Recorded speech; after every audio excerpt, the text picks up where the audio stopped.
Veamos cómo resolver esta interesante ecuación que es exponencial.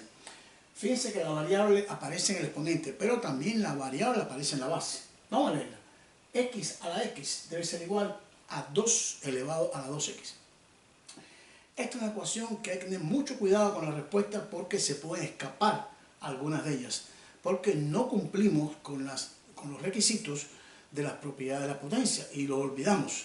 Entonces hay que tener cuidado con las propiedades de las potencias. Vamos a recordarlo ahora.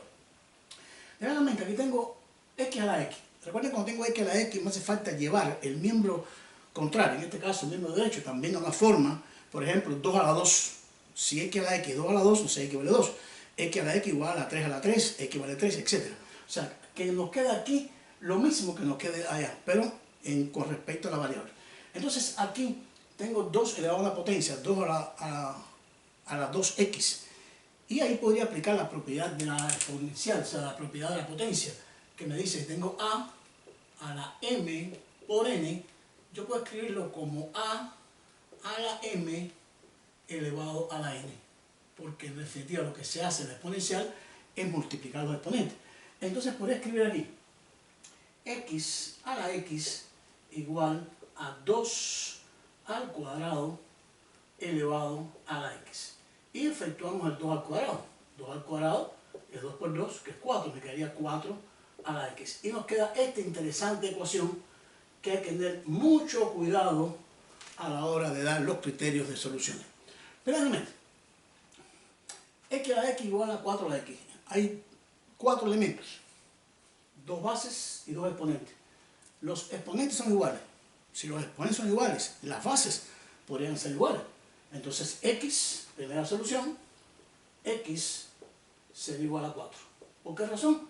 Porque si que vale 4, nos quedaría 4 a la 4 igual a 4 a la 4. O sea, si x vale 4, me quedaría 4 en todos lados. Y esto es cierto, que si x igual a 4 es una solución de la ecuación. Y generalmente se termina aquí, me dice solución 4. Pero se escapan, repito, propiedades importantes de las potencias, que hay que tener mucho cuidado. Yo pregunto, si yo tengo una base, por ejemplo, digamos, tengo 4 elevado a la 2. 4 elevado a la 2 es igual a menos 4 elevado a la 2. Vamos a escribirlo en un paréntesis. Esto es igual.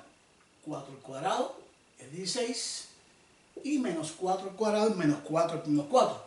También es 16. Quiere decir, esto es válido si los exponentes son pares. Entonces las bases pueden ser, en este caso, opuestas. Una la opuesta de la otra.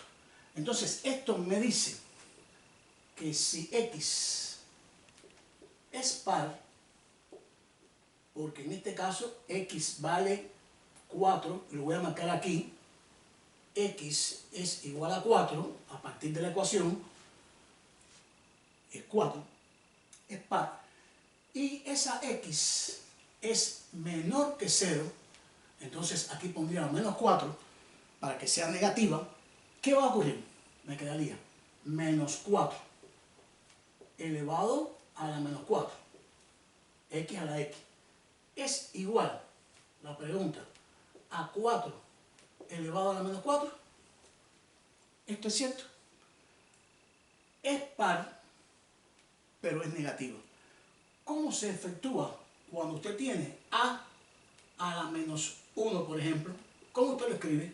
Lo escribe como 1 sobre a. Si tengo a la menos n, lo escribo como 1 sobre a la n. Entonces aquí tendríamos esto convierte en fracción y sería 1 sobre menos 4 elevado a la 4. Y la pregunta, ¿es igual? Y aquí hago lo mismo. 1 sobre 4 a la 4. Y la pregunta, menos 4 a la 4 es igual a 4 a la 4. Son iguales, porque son exponentes pares. No importa que sea 2 o sea 4. Esto me quedaría 1 sobre menos 4 a la 4 sería menos 4 multiplicado 4 veces por el mismo, de allá positivo. Y esto daría 256.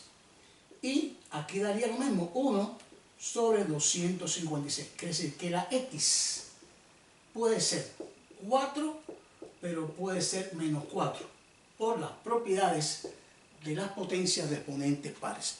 Espero lo hayan entendido, les guste. Cuidado con estos tipos de ejercicios que a veces damos una respuesta y no pensamos que hay otras posibilidades con respecto a la utilización de propiedades de las potencias. Muchas gracias, se suscriben si quieren, ayudan al canal, nos vemos en nuestro próximo video.